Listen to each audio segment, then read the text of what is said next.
I was in Jacksonville, Florida a couple weeks ago. We went out for dinner with a group of us, and someone asked me, hey Mo, do you think that facilitators and trainers will eventually be replaced by robots, by artificial intelligence? And I'm like, man, that's a good question, right?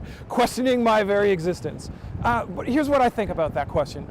It's interesting because my instinct tells me that there will always be a need for human interaction when it comes to training and learning. So I think we're going to be moving into some different worlds, but at the end of the day, my instinct tells me that there is still a facilitator, a host, a moderator, someone who is acting as a conduit, as part of the learning process, as part of the problem-solving process.